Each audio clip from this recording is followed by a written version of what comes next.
We have a wonderful audience here at Center College tonight. You will no doubt hear their enthusiasm at the end of the debate. And right now, as we welcome Vice President Joe Biden and Congressman Paul Ryan. Yeah.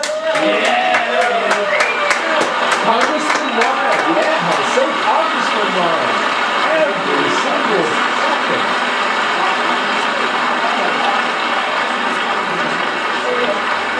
See you.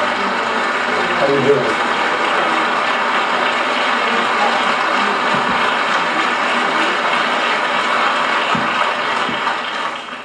Hey, you got your little wave to the families in. That's great. Good evening, gentlemen. It really is an honor to be here with both of you. I would like to begin with Libya on a rather somber note. 1 month ago tonight, on the anniversary of 9/11, Ambassador Chris Stevens and 3 other brave Americans were killed in a terrorist attack in Benghazi. The State Department has now made clear there were no protesters there. It was a pre-planned assault by heavily armed men. Wasn't this a massive intelligence failure, Vice President Biden? What it was a tragedy, Martha.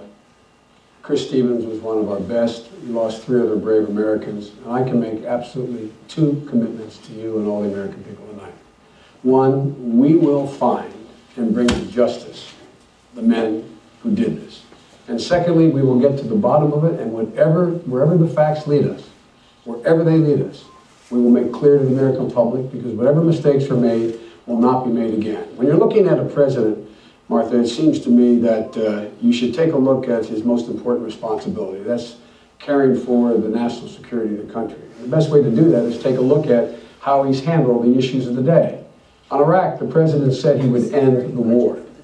Governor Romney said that was a tragic mistake. We should have left 30, he ended it. Governor Romney said that was a tragic mistake. We should have left 30,000 troops there. With regard to Afghanistan, he said he will end the war in 2014. Governor Romney said we should not set a date, number 1, and number 2, with regard to 2014, it depends. When it came to Osama bin Laden, the president, the first day in office, I was sitting with him in the Oval Office. He called in the CIA and signed an order saying my highest priority is to get bin Laden. Prior to the election, prior to him being sworn in, Governor Romney was asked the question about how he would proceed. He said, I wouldn't move heaven and earth to get bin Laden. He didn't understand it was more than about taking a murderer off the battlefield. It was about restoring America's heart and letting terrorists around the world know if you do harm to America, we will track you to the gates of hell if need be. What we should not be doing is rejecting claims for calls for more security in our barracks, in our Marine. We need Marines in Benghazi when the commander on the ground says we need more forces for security. There were requests for extra security. Those requests were not honored. Look, this was the anniversary of 9/11. It was Libya, a country we knew we had Al-Qaeda cells there. As we know, Al-Qaeda and its affiliates are on the rise in northern Africa. And we did not give our ambassador in Benghazi a Marine detachment. Of course there's an investigation so we can make sure that this never happens again. But when it comes to speaking up for our values, we should not apologize for those. Here's the problem. Look at all the various issues out there, and it's unraveling before our eyes. The Vice President talks about sanctions on Iran. Let's move to Iran. I'd actually like to move to Iran, because there's really no bigger national security this country is facing. Both President Obama and Governor Romney have said they will prevent Iran from getting a nuclear weapon, even if that means military action.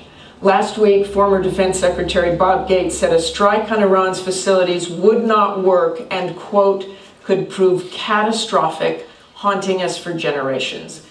Can the 2 of you be absolutely clear and specific to the American people? How effective would a military strike be, Congressman Ryan? We cannot allow Iran to gain a nuclear weapons capability. That's not what the question is. Now, let's take a look at where we've come from. When Barack Obama was elected, they had enough fissile material, nuclear material, to make 1 bomb. Now they have enough for 5. They're racing toward a nuclear weapon. They're 4 years closer toward a nuclear weapons capability. We've had 4 different sanctions to the UN on Iran, 3 from the Bush administration, 1 here. And the only reason we got it is because Russia watered it down and prevented the sanctions from hitting the central bank. Mitt Romney proposed these sanctions in 2007. In Congress, I've been fighting for these sanctions since 2009. The administration was blocking us every step of the way. Only because we had strong bipartisan support for these tough sanctions were we able to overrule their objections and put them in spite of the administration. Imagine what would have happened if we had these sanctions in place earlier. You think Iran's not brazen? Look at what they're doing. They're stepping up their terrorist attacks. They tried a terrorist attack in the United States last year when they tried to blow up the Saudi ambassador at a restaurant in Washington, D.C. And talk about credibility. When this administration says that all options are on the table, they send out senior administration officials that send all these mixed signals. And so in order to solve this peacefully, which is everybody's goal, you have to have the Ayatollahs change their minds. Look at where they are. They're moving faster toward a nuclear weapon. It's because this administration has no credibility on this issue. It's because this administration watered down sanctions, delayed sanctions, tried to stop us from putting the tough sanctions in place. Now we have them in place because of Congress. They say the military option's on the table, but it's not being viewed as credible. And the key is to do this peacefully, is to make sure that we have credibility. Under a Romney administration, we will have credibility on this issue. Oh, yeah. Vice President Biden. It's incredible. Look, imagine had we let the Republican Congress work out the sanctions. You think there's any possibility the entire world would have joined us? Russia and China, all of our allies. These are the most crippling sanctions in the history of sanctions, period, period. When Governor Romney's asked about it, he said, we got to keep these sanctions.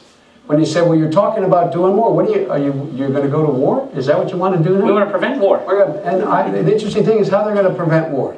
How are they going to prevent war? They say that there's nothing more that they say we should do than what we've already done, number one. And number two, with regard to the ability of the United States to take action militarily, it is not in my purview to talk about classified information, but we feel quite confident we could deal a serious blow to the Iranians. But number two, the Iranians are, the Israelis and the United States, our military and intelligence communities are absolutely the same exact place in terms of how close the Iranians are to getting a nuclear weapon. They are a good way away. There is no difference between our view and theirs. When my friend talks about fissile material, they have to take this highly enriched uranium, get it from 20% up. Then they have to be able to have something to put it in. There is no weapon that the Iranians have at this point. Both the Israelis and we know will know if they start the process of building a weapon. So all this bluster I keep hearing, all this loose talk, what are they talking about? Are you talking about to be more credible? What more can the president do? Stand before the United Nations, tell the whole world, directly communicate to the Ayatollah, we will not let them acquire a nuclear weapon, period, unless he's talking about going to war. Martha? Tell you what the Ayatollah sees. The Ayatollah sees his economy being crippled. The Ayatollah sees that there are 50% fewer exports of oil. He sees the currency going into the tank. He sees the economy going into free fall. And he sees the world for the first time totally united in opposition to him getting a nuclear weapon. Now, with regard to Bibi, who's been my friend for 39 years, the president has met with Bibi a dozen times. He's spoken to Bibi Netanyahu as much as he's spoken to anybody. The idea that we're not, just before he went to the UN, I was in a conference call with the president, or with him talking to Bibi for well over an hour in stark relief and detail of what was going on. This is a bunch of stuff. Look, here's the deal. What does that mean, a bunch of stuff? Well, it means it's simply inaccurate. It's Irish. Exactly, it is. We Irish call it malarkey. Thanks for the translation. We Irish call it malarkey. But last thing, the Secretary of Defense has made it absolutely clear, he didn't walk anything back. We will not allow the Iranians to get a nuclear weapon. What Bibi held up there was, when they get to the point where they can enrich uranium enough to put into a weapon, they don't have a weapon to put it into. Let's all calm down a little bit here. Iran is more isolated today than when we took office. It was on the ascendancy when we took office. It is totally isolated. I don't know what world these guys are in. Thank heavens we had these sanctions in place. It's in spite of their opposition. Oh, they've given 20 waivers to this sanction. And all I have to point to are the results. they're 4 years closer toward a nuclear weapon. I think that case speaks for itself. Can you tell the By the way, Americans, what's worse, another war in the Middle East? Nuclear weapon. They're closer to being able to get enough fissile material to put in a weapon if they had a weapon. You're acting a little bit like they don't want one, though. Oh, I didn't say, no, I'm not saying that. Facts matter, Martha. You're a foreign policy expert. Facts matter. All this loose talk about them, all they have to do is get to enrich uranium in a certain amount and they have a weapon. Not true. Not true. Gentlemen, I want to bring the conversation to a different kind of national security issue, the state of our economy. The number one issue here at home is jobs. The percentage of unemployed just fell below 8% for the first time in 43 months. The Obama administration had projected that it would fall below 6% now after the addition of close to $1 trillion in stimulus money. So will both of you level with the American people? Can you get unemployment to under 6%, and how long will it take? I don't know how long it will take. We can and we will get it under 6%. Let's take a look at the facts. Let's look at where we were when we came to office. The economy was in free fall. We had the Great Recession hit. 9 million people lost their job. $1.6 trillion in wealth lost in equity in your homes and retirement accounts for the middle class. We knew we had to act for the middle class. We immediately went out and rescued General Motors. We went ahead and made sure that we cut taxes for the middle class. And in addition to that, when that occurred, what did Romney do? Romney said, no, let Detroit go bankrupt. We moved in and helped people refinance their homes. Governor Romney said, no, let foreclosures hit the bottom. But it shouldn't be surprising for a guy who says 47% of the American people are unwilling to take responsibility for their life. My friend recently in a speech in Washington said 30% of the American people are takers. These people are my mom and dad, the people I grew up with, my neighbors. They pay more effective tax than Governor Romney pays in his federal income tax. They are elderly people who in fact are living off of Social Security. They're veterans and people fighting in Afghanistan right now who are, quote, not paying any taxes. I've had it up to here with this notion that 47%, it's about time they take some responsibility here. And instead of signing pledges to Grover Norquist not to ask the wealthiest among us to contribute to bring back the middle class, they should be signing a pledge saying to the middle class, we're going to level the playing field. We're going to give you a fair shot again. We are going to not repeat the mistakes we made in the past by having a different set of rules for Wall Street and Main Street, making sure that we continue to hemorrhage these tax cuts for the super wealthy. They're pushing the continuation of a tax cut that will give an additional $500 billion in tax cuts to 120,000 families. And they're holding hostage the middle class tax cut because they say we won't continue the middle class tax cut unless you give the tax cut for the super wealthy. It's about time they take some responsibility. And he has consistently. This is a man who gave 30% of his income to charity, more than the two of us combined. Romney's a good man. He cares about 100% of Americans in this country. And with respect to that quote, I think the Vice President very well knows that sometimes the words don't come out of your mouth the right way.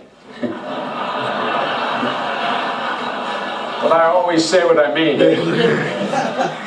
And so does Romney. Everybody to succeed.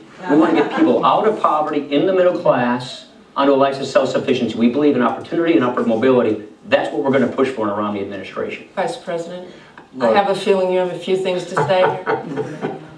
The idea, if you heard that little soliloquy on 47%, you think he just made a mistake, then I think I think I got a bridge to sell you.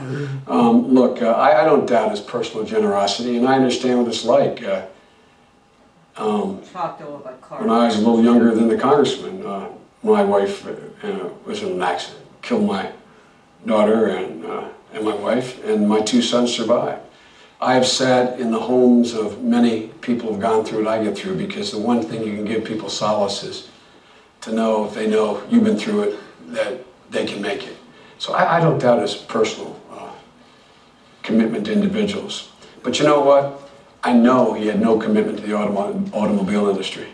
He said, let it go bankrupt, period. Let it drop out. All this talk, we saved 1 million jobs. 200,000 people are working today. And I've never met two guys who are more down on America across the board. We're told everything's going bad. There are 5.2 million new jobs, private sector jobs. We need more, but 5.2 million. If they get out of the way, and let us pass the tax cut for the middle class, make it permanent. If they get out of the way and pass the jobs bill, if they get out of the way and let us allow 14 million people who are struggling to stay in their homes because their mortgages are upside down, but they never missed a mortgage payment, just get out of the way. Stop talking about how you care about people. Show me something. Show me a policy. Show me a policy where you take responsibility. And by the way, they talk about this great recession. If it fell out of the sky, like, oh my goodness, where did it come from? It came from this man voting to put 2 wars in a credit card, to at the same time put a prescription drug benefit on the credit card.